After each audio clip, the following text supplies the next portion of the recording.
passado, mas na artilharia tem um nome diferente.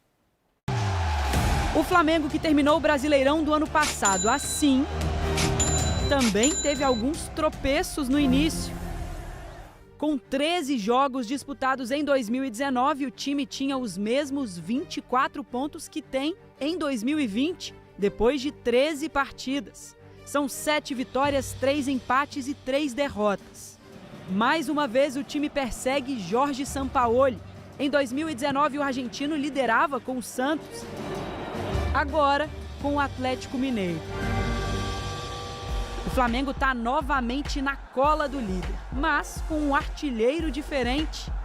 Com o Gabigol lesionado, Pedro está comandando o ataque e já soma 6 gols no Brasileirão. Pedro! Com reverência! Pedro está emprestado pela Fiorentina até dezembro deste ano e o Flamengo já se movimenta nos bastidores para manter o atacante, seja ampliando o empréstimo ou adquirindo em definitivo. Para isso, o clube vai ter que pagar um total de 12 milhões de euros, o equivalente a 79 milhões de reais. Quase a mesma quantia que o clube pagou em janeiro para comprar o Gabigol. Um bom sinal para quem planeja manter o hábito de festejar. O Vasco precisa acabar com o jejum de vitórias sobre o Flamengo, que já dura desde 2016. Mas também tem que superar mais uma demissão de treinador. A vítima agora foi Ramon Menezes. A velocidade de um meme é incontrolável. Ele surge, simples assim, e assim também se vai. Do ramonismo ao desencanto, foram 18 capítulos.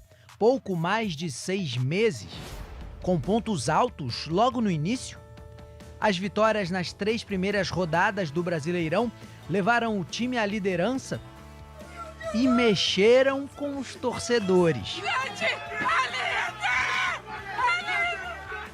A classificação contra o Goiás na Copa do Brasil indicava um bom caminho. Ramon perdeu pela primeira vez no 8º jogo à frente da equipe, foi contra o Fluminense. Resultado ruim, mas não tão impactante quanto a derrota para o Atlético Goianiense em casa. A vitória sobre o Botafogo pelo Brasileiro foi um sopro de alívio. Desde então, o Vasco não venceu mais. Acabou eliminado da Copa do Brasil pelo mesmo Botafogo ainda na 4ª fase e sofreu 7 gols nas 2 últimas partidas contra Atlético Mineiro e Bahia. Em um mês, o ramonismo estremeceu.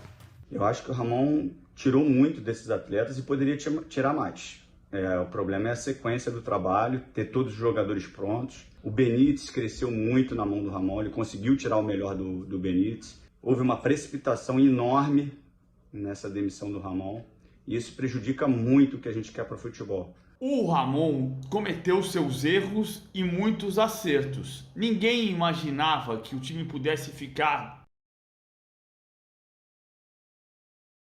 O Ramon foi vítima do seu próprio sucesso. O Vasco, com o Ramon, deu potencial de que poderia brigar por vaga na Libertadores. Ramon Menezes falou sobre a demissão dele numa rede social. Lembrou que assumiu o Vasco durante a pandemia do novo coronavírus e que mesmo assim conseguiu colocar em prática uma proposta de jogo. Agradeceu aos jogadores que compraram a ideia. Aliás, parte do grupo não aprovou a decisão da diretoria. O coordenador técnico Antônio Lopes e o auxiliar Júnior Lopes também foram demitidos. A demissão do Ramon também é um movimento político. No próximo mês, o presidente Alexandre Campelo vai tentar a reeleição e teme que os resultados ruins no campo influenciem nas urnas. Luiz Felipe Scolari, Dorival Júnior e Dunga são treinadores que estão no radar do clube. Mais uma vítima aí, né?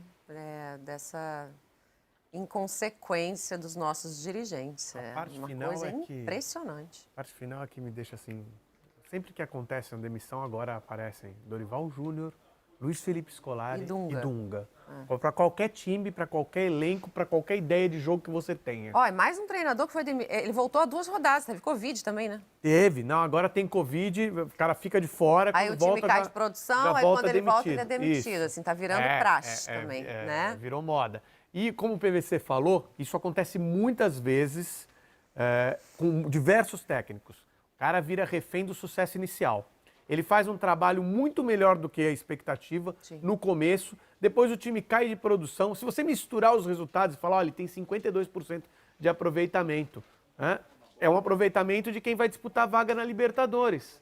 Só que, como começou muito bem e caiu de produção, a diretoria, e vamos deixar bem claro, a diretoria deixou de acreditar. O torcedor não deixou de acreditar. Verdade. A gente não falava em demissão do Ramon. Não, a gente foi super surpreendido ontem. A notícia chegou no finzinho da segunda edição. Não era um negócio que corria, mundo olha. foi? Não era um negócio que corria, então as pessoas foram pegas de surpresa por uma decisão da diretoria do Vasco e agora a diretoria do Vasco que se responsabilize pelo que vai acontecer. Pensando e assim, com intenções, né? Assim, por causa do momento político, Fabiola. Inclusive a diretoria do Vasco, o presidente, eles têm que ter um choque de realidade, porque o presidente deu declaração que a equipe do Vasco vai brigar pela vaga na Libertadores. Não tem elenco para isso, né? E o Ramon, como vocês disseram, ele é vítima do sucesso dele. Ele é vítima do trabalho bem executado. Vamos que ele mostrando fez enquanto no a Fabiola começo. fala, só quero que pluguem os números. Só para poder ilustrar, Jônia, eu acho que o Vasco tem um excelente goleiro, que é o Fernando Miguel. Ele tem uma coluna vertebral ali, uma estrutura muito boa, né? Sem substitutos. Então, ele tem o Fernando Miguel, que tá catando tudo. Ele tem uma zaga experiente com o Leandro Castan ali, de 33 anos, comandando. Aí ele tinha o Benítez jogando muita bola pro Cano, que fazia gol com um toque só. Sim. Agora, você perde um jogador, um Benítez, por exemplo, quando não vai bem, você tira totalmente a estrutura do time. 52% de aproveitamento é para demitir? E essa estrutura foi montada pelo Ramon. Foi montada pelo Ramon. Era terra arrasada quando o Ramon entrou. Tá? E 52%, um time faz 60 pontos. Com 52% de aproveitamento, um time faz 60 pontos no Campeonato Brasileiro. 60 pontos, você está brigando por vaga na Libertadores. Sim. Tá? Não acho que o Vasco ia manter um aproveitamento de 52% no Campeonato Brasileiro. Você tem aí Copa do Brasil envolvida, você tem os 2 jogos do Carioca, que ele conseguiu 2 vitórias e não classificou o Vasco, para você ver como era terra arrasada. Ele fez os 2 jogos, 2 vitórias e o Vasco ficou fora. E assim, talvez não mantivesse os 52% e não brigasse pela Libertadores. Mesmo assim, seria um trabalho bom. Porque esse elenco que o Vasco tem não é um elenco para brigar pelo Libertadores. A gente preparou uma arte para vocês com números do ramonismo versus o realismo, né? Que foi a queda de produção. Vamos lá.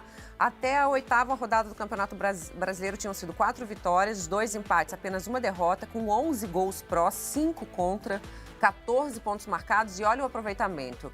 Quase 67%, né? 66,7%. Aí da 9ª rodada até agora, quando cai muito a produção do Vasco. 1 vitória, 1 empate e 4 derrotas.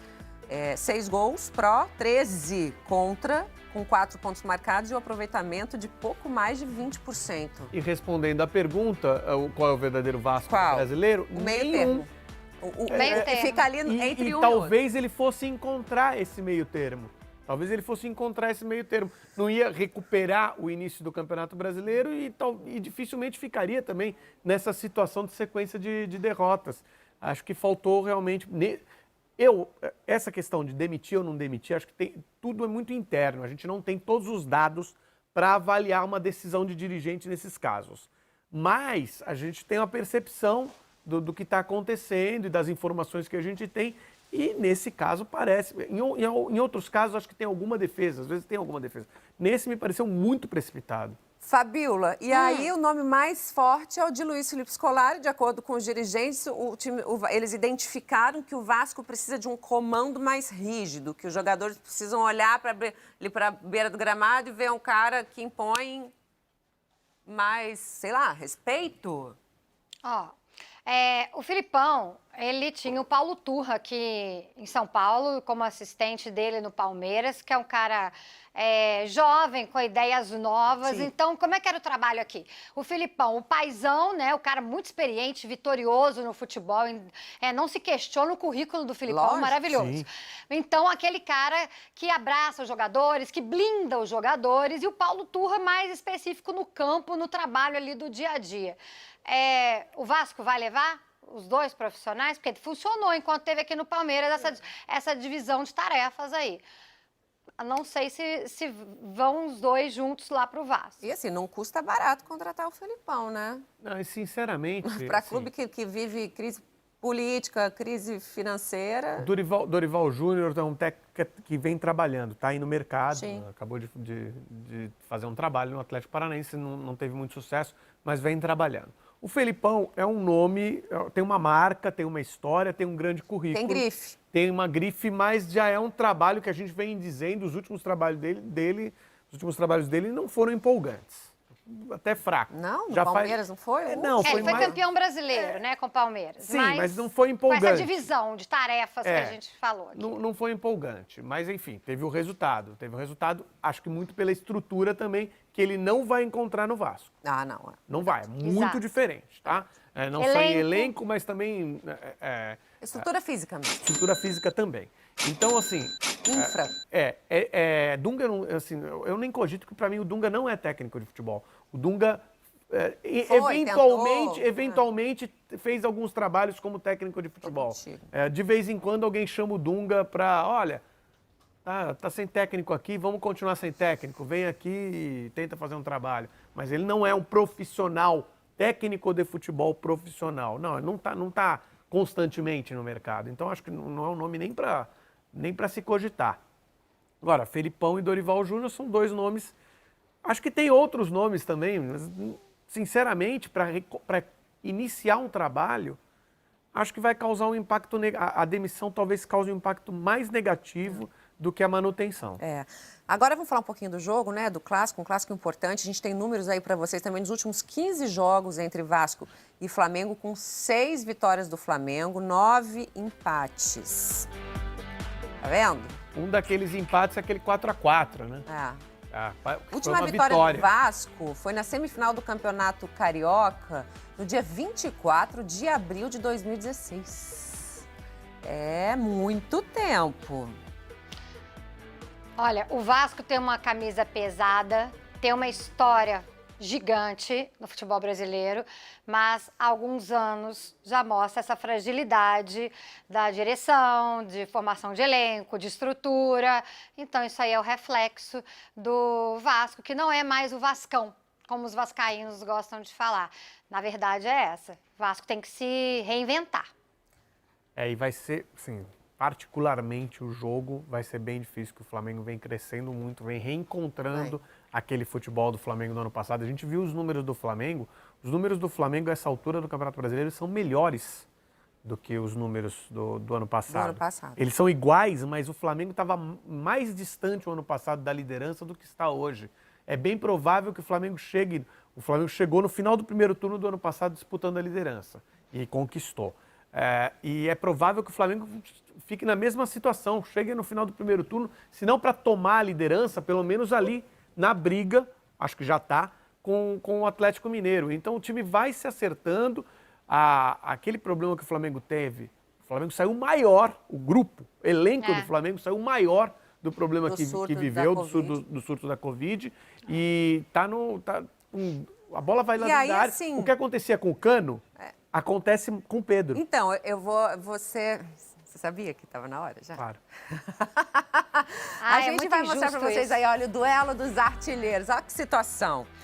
O Pedro fez 6 gols nos últimos 6 jogos, gente. O Cano não fez nenhum nos últimos 6 jogos. Entendeu? Então, assim, você vê um Pedro, na verdade, só mantendo aquilo que a gente já sabe que ele faz, que é muito difícil o Pedro entrar no jogo e não marcar, e o Cano caindo de produção por tudo aquilo que a gente já falou, da bola não chegar, desse momento mais difícil do Vasco, enfim.